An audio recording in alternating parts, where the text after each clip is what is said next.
अयोध्या राम मंदिर का निर्माण केवल आस्था और भक्ति का प्रतीक ही नहीं, बल्कि ये एक शानदार इंजीनियरिंग का भी एक अद्भुत उदाहरण है।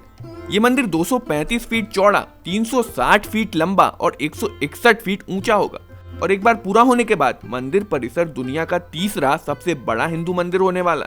दोस्तों, क्या आपको पता है कि इस मंदिर में लोहे या स्टील का एक अंश भी इस्तेमाल नहीं किया गया और इसके बाद भी ये मंदिर इतना मजबूत है कि कहा जा रहा है कि 1000 साल तक ये बिना किसी मरम्मत के ज्यों का त्यों खड़ा रहेगा। बस इतना ही नहीं, आप बस मंदिर की नींव को छोड़ दीजिए तो मंदिर का जो ऊपर का ढांचा है वो केवल पत्थरों से बना है और इन पत्थरों को आपस में चिपकाने के लिए किसी सीमेंट या दूसरी चीज का इस्तेमाल भी नहीं किया गया।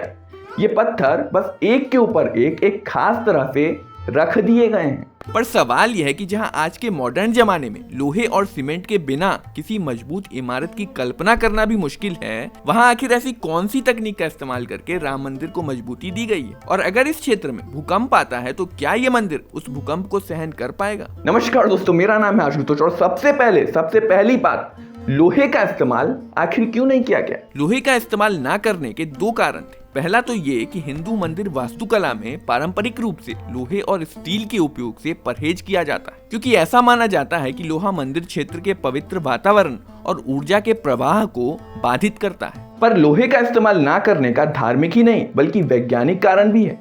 भले ही लोहे से बनी इमारतें मजबूत होती हैं, पर लंबे समय में इसमें जंग लगने का खतरा रहता है और इसलिए लोहे से बनी इमारतों की उम्र 100 से 200 साल तक सीमित रहती है। पर जब हम बात कर रहे हो एक ऐसे मंदिर के निर्माण की जो 1000 सालों तक बिना किसी मरम्मत के ज्यों का त्यों टिका रहे, तो ऐसे में लोहे को इस्तेमाल करने का तो विकल्प ही नहीं बचता। अब अगर हम बात करें मंदिर के निर्माण की, तो इसके निर्माण में इंजीनियर्स को कम समस्याओं का सामना नहीं करना पड़ा है और सबसे बड़ी समस्या तो सबसे शुरुआत में ही आ गई, क्योंकि जब मंदिर के निर्माण वाली जगह के मिट्टी के सैंपल्स को टेस्ट किया गया तो जो नतीजे आए उसने इंजीनियर्स को चिंता में डाल दी। शायद कुछ 100 साल पहले सरयू नदी इस जगह से बहती रही होगी, जिसके कारण यहाँ की मिट्टी काफी लूज हो चुकी थी और इसलिए ये मंदिर के भारी ढांचे को सपोर्ट नहीं दे सकती थी। और अगर साधारण तरीके से नींव डालकर इस मिट्टी पर मंदिर को बना दिया जाता तो मंदिर जमीन के अंदर धंस सकता था और टेढ़ा हो सकता था, और अगर भविष्य में कोई भूकंप आता तो पूरा ढांचा भी गिर सकता था। देखो, फाउंडेशन यानी कि नींव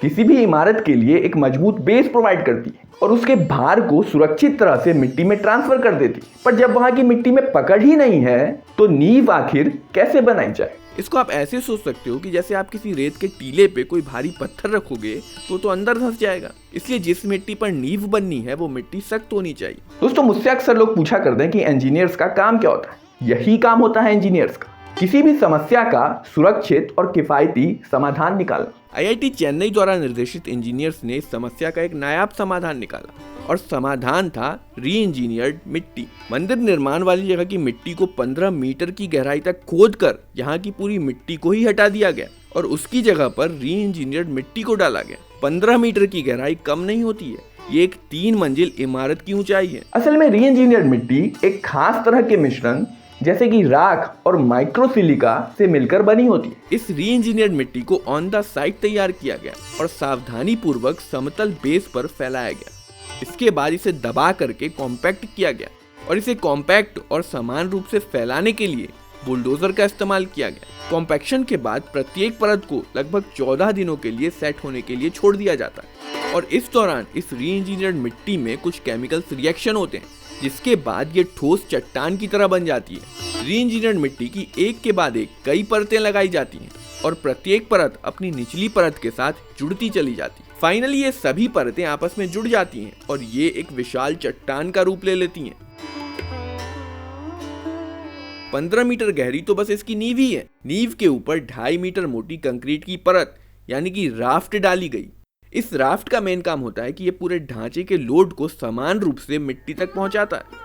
ये एक्स्ट्रा परत एक मजबूत बेल्ट की तरह काम करती है जो मंदिर के पूरे ढांचे को एक साथ रखे रहती है और इसे किसी भी तरह के डिफॉर्मेशन या झुकाव से बचाती है। और इस राफ्ट के ऊपर करीब 1700 ग्रेनाइट के पत्थरों से 1.5 मीटर ऊंची प्लिंथ डाली गई। इस प्लिंथ की ही ऊपरी परत है जो मंदिर की फर्श बनी है, जिस पर लोग चल सकेंगे और इस प्लिंथ पर ही मंदिर के पिलर्स खड़े किए गए हैं। पर जैसा कि मैंने पहले बताया था कि मंदिर का जितना भी ऊपरी निर्माण है उसमें ना तो सीमेंट और ना ही लोहे का इस्तेमाल किया गया है। तो सवाल ये उठता है कि इन पत्थरों को आखिर आपस में कैसे जोड़ा गया? इन पत्थरों को जोड़ने के लिए एक खास टेक्निक का इस्तेमाल किया गया है जिसका नाम है इंटरलॉकिंग। इस तकनीक में इन शिलाओं में छेद किए जाते हैं और फिर इस छेद में पत्थर के टुकड़े डाले जाते हैं। अब इस पत्थर का जो छेद से बाहर निकला हुआ हिस्सा है वो इसके ऊपर रखे जाने वाले पत्थर के छेद के अंदर चला जाता है और इस प्रकार से ये दोनों पत्थर आपस में लॉक हो जाते हैं। प्लिंथ में इस्तेमाल किए जाने वाले प्रत्येक पत्थर का वजन करीब 3 टन का है और इन पत्थरों का भारी वजन भी एक महत्वपूर्ण भूमिका निभाता है। ऊपर वाले पत्थर गुरुत्वाकर्षण के कारण नीचे वाले पत्थरों को दबाए रहते हैं जो मंदिर की स्थिरता सुनिश्चित करते हैं और जोर की हवा चलने पर या भूकंप आने पर भी ये पत्थर हिलते नहीं हैं।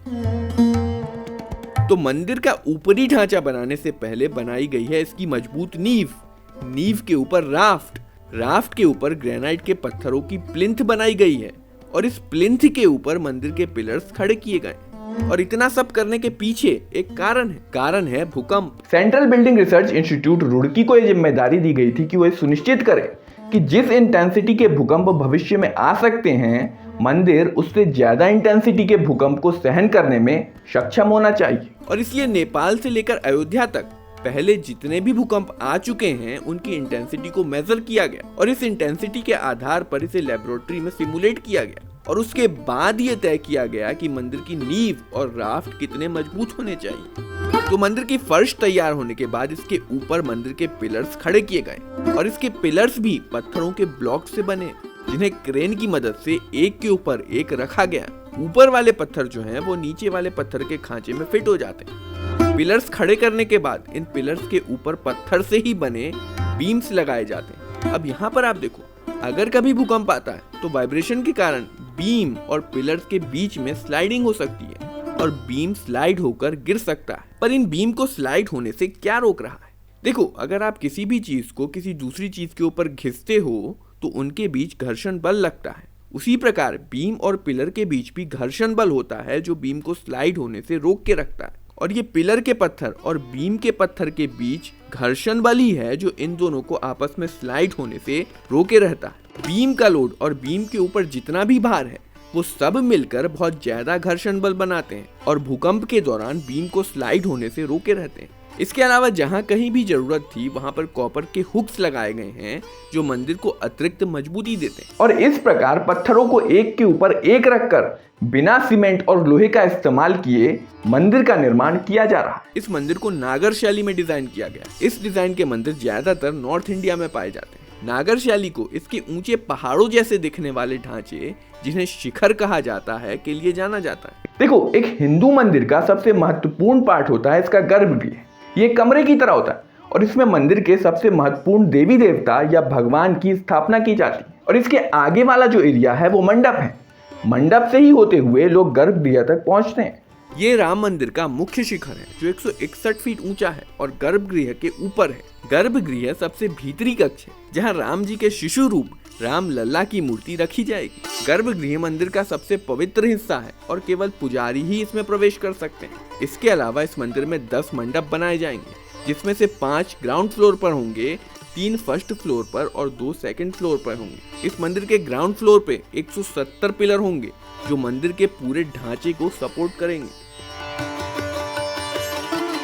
दोस्तों, ये वीडियो आपको कैसी लगी कमेंट करके जरूर बताइए और अगर आप भी इस तरह के 3D एनिमेशन बनाना सीखना चाहते हैं तो आज ही engineeringgf.com पे जाकर रजिस्टर करें।